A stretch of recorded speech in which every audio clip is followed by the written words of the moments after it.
Hello guys, welcome back to my channel. My name is Roxanne. If it's your first time here, then welcome. Today I want to talk to you guys about the last few books that I have read recently.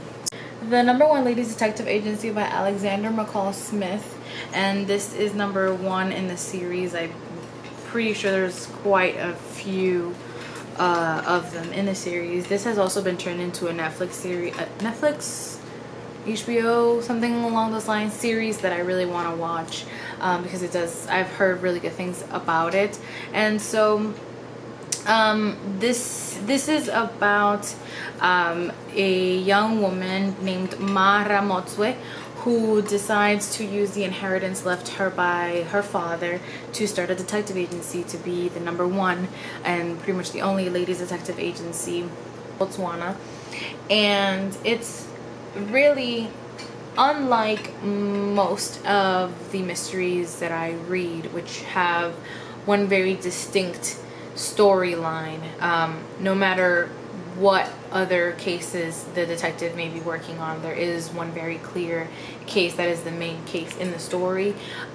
This one follows a lot of smaller cases. There is one that you can sense means more to our main character, and which will be the main arc of the story, but it's not as honed in and as focused as most mystery books that I read. This is very kind of day-to-day way of life in Botswana through the eyes of a woman who just happens to be a detective, or a private detective. These are very heartwarming, charming characters that you grow to care for, but overall I didn't feel like this had a very lasting impression on me.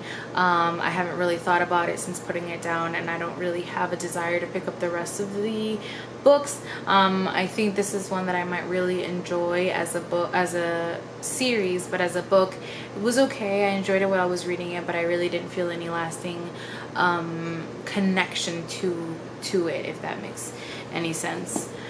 Then I read Wives and Daughters by Elizabeth Gaskell. This is one of my picks for the Professional Nerds Reading Challenge or something like that, I think it's called. I put a video about it at the beginning of the year, and I'm still trying to follow through on those challenges. And this is about a young woman named Molly Gibson, who she is, I believe, 16 or 17 in this novel, and she's just led a very peaceful provincial life with her father, who is the town doctor. And she lost her mom when she was young, doesn't really have many memories of her or anything like that, but she seems to have, she has a good life, she has a good relationship with her father, who you can tell really cares about her, and they get along just fine on their own. And one day while Molly is visiting some friends, the idea is put into her head of what if her father married, and along that around that same time the idea also gets brought up to her father, and that then becomes sort of the true beginning of this tale of wives and daughters. And I fell in love with Molly Gibson as a character. This is a really quiet story, not a lot happens, but it's again another really amazing exploration of characters that I just grew to really enjoy. Molly Gibson is such a great character. She is so passionate about others and her friends and her father. She's so caring, but she's also strong and has agency and isn't afraid to stand up for herself when it's necessary. And the way that you see her care for her friends and for her father and the person that she ends up falling in love with, everything was just so wonderful and charming and endearing, and I kept wanting to come back to it.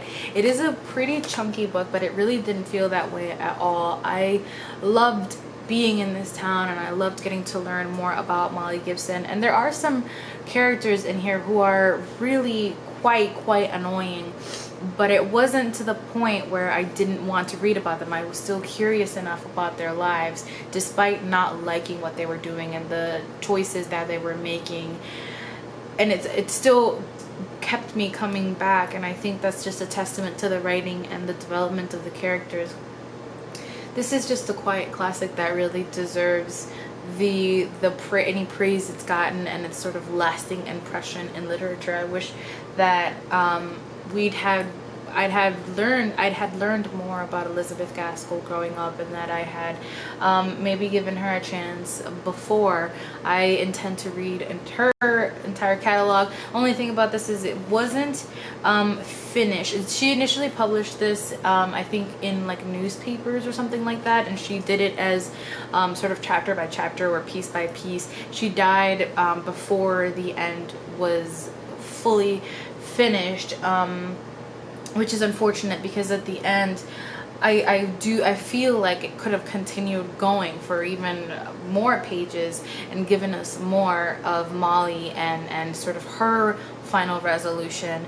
I am perfectly content with how this ended and how the story is, but I could have definitely had more, and it is unfortunate that we don't get it. Then I read The Storied Life of A.J. Fikri by Gabrielle Zevin. This is about a bookseller, A.J. Fikri, who is very peculiar. He has this little bookstore in this little tiny island, and he's very peculiar about his tastes in reading. He doesn't really like books for kids. He doesn't like young adult. He loves short story collections, but he's so nitpicky and he can be downright mean to others who don't agree with his taste in reading, or who have different tastes in reading and who might enjoy, young adult or something like that. And he's a very, very grumpy character who I absolutely fell in love with. He's one of these characters that you kind of start off and you're reading it and you kind of furrow your brow because you're like, what is going on? And then so slowly, but then almost all at once, you fall in love with this character and you understand them. And it is such a short book that really was so magical. This book is charming and it is lovely and it is heartbreaking. If you love books about books about bookstores, I think you'll like this. This is a quiet story. So A.J. Fikri has in his possession a very rare book of Poe poems. Yes, of Edgar Allan Poe poems that one day goes missing. Shortly thereafter, a package is left in his bookstore, almost as if it were an exchange of some sort. And so there's the mystery of how the rare book disappeared, who took it, what this is that has been left in the store, who left it, and what does it all mean. And it grows to be a story about love and family and reading and each of our individual stories. And I loved it. Oh my gosh, I at some point when I started it, I was like, well, it's okay, I don't know where it's going, but I guess we'll see. And then all of a sudden I was just so enamored by these characters, and at the end I was left sobbing with how much I loved it and how heartbreaking it is. And I think that if you like books like me that are cozy, that are about book lovers, that explore the magic of stories and of family and what books mean to us personally, I think you'll really, really love it. Then I read When We Left Cuba by Chanel Cleaton. This is a companion to Next Year in Havana, and we follow another one of the sisters that is discussed or introduced in that book. This time we follow Beatriz. This is after the family has fled Cuba and are living in Miami, and it's about how she deals with their exile, how she deals with what's going on in Cuba, how she's able to reconcile living in the United States while knowing what her people are going through. while seeing what Fidel is causing, the way that the United States is dealing with it, the role that the United States played in it, and it's her reconciling all of these things and deciding what to do herself about it. What can she do, dealing with the anger that she feels. Chanel Cleaton gives us these very dynamic, very impactful characters that you grow to really care for.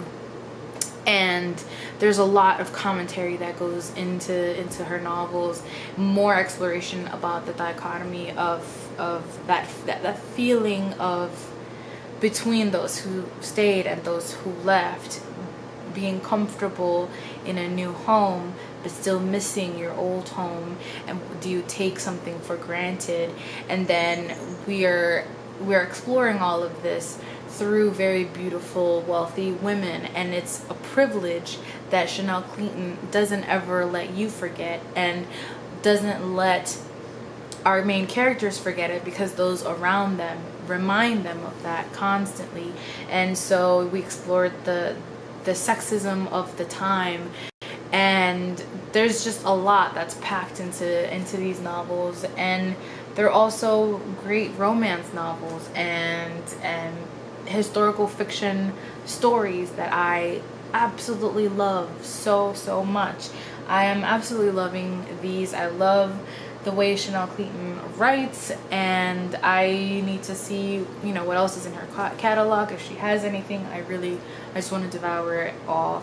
I loved it. I can't wait to see what else she does with these stories.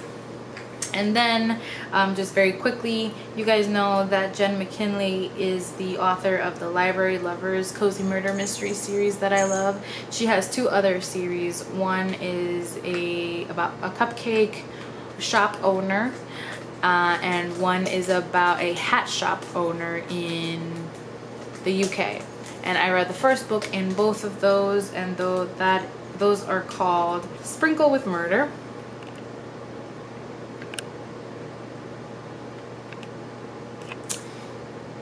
and Cloche and Dagger. So it's a hat shop mystery series and the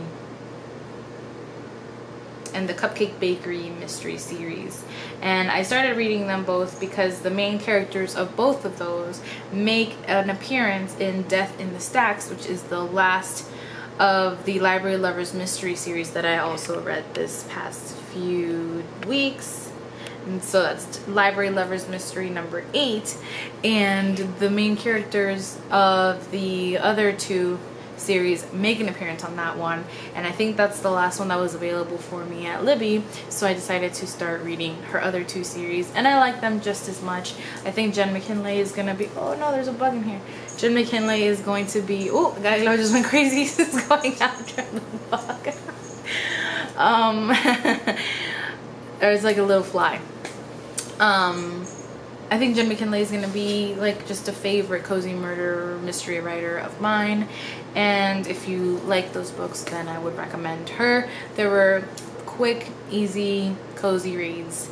I am currently reading Inkheart, which is a middle grade fantasy series, which I'm really enjoying.